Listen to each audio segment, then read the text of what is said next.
Se você não consegue ver isso na sua mente, você pode fazer parte de uma minoria rara e talvez só esteja descobrindo agora. Eu vou fazer um teste simples. Feche os olhos. Imagine um pôr do sol, o céu alaranjado, a luz refletindo no mar. As nuvens mudando de cor, o brilho diminuindo lentamente. Você está vendo isso? Existe cor, existe movimento, existe profundidade? Ou você está apenas pensando na ideia de um pôr do sol sem nenhuma imagem aparecer? Porque milhões de pessoas vivem a vida inteira sem conseguir formar imagens mentais e não sabem. Elas acreditam que imaginar é apenas uma forma de falar, uma metáfora, mas não é. Para a maioria das pessoas existe uma tela interna. Quando alguém diz, imagina uma praia, uma cena aparece, com areia, com som, com horizonte, com detalhes.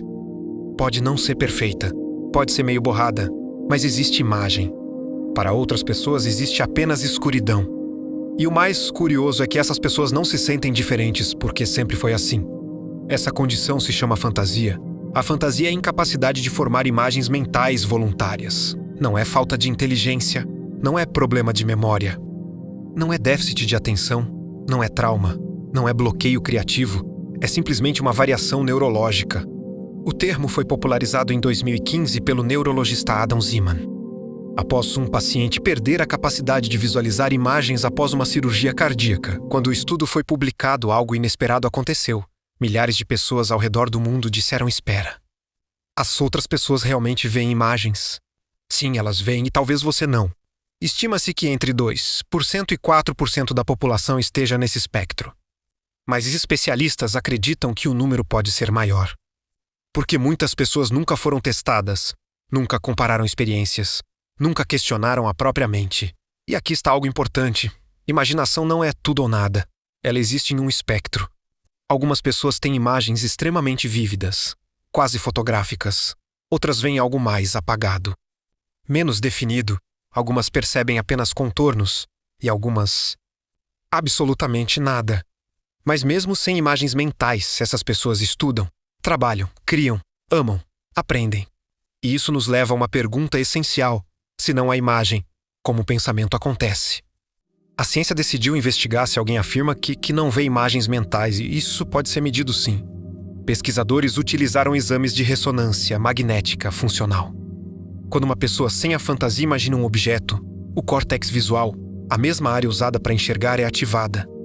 E o cérebro reage como se estivesse vendo de verdade.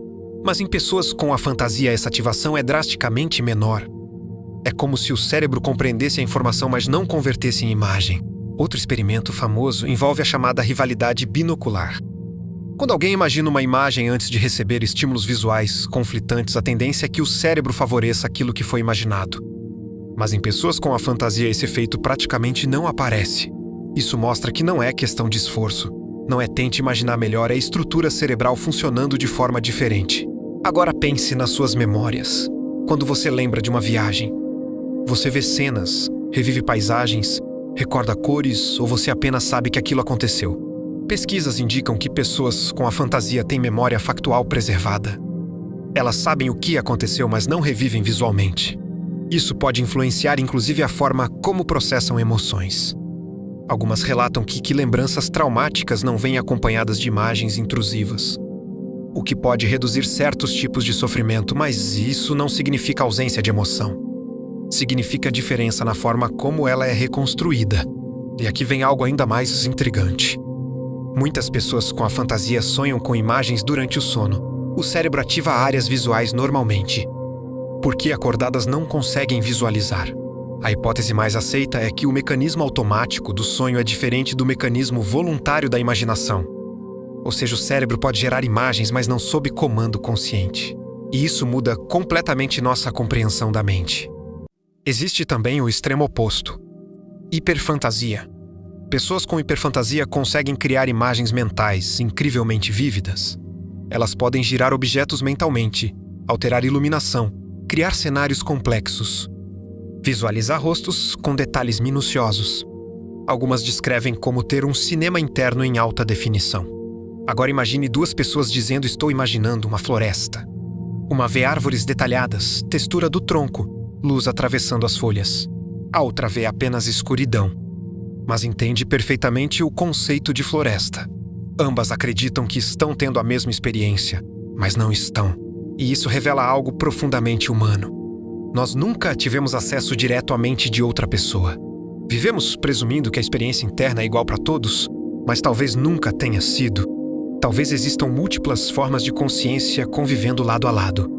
Algumas mais visuais, algumas mais verbais, algumas mais sensoriais, algumas mais abstratas. E nenhuma é defeito, são apenas variações. A fantasia nos obriga a aceitar que a experiência humana é mais diversa do que imaginávamos.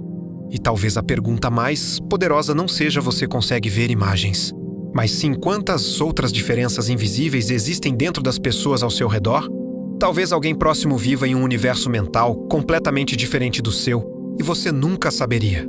Agora eu te pergunto novamente. Feche os olhos. Imagine um rosto. Existe imagem?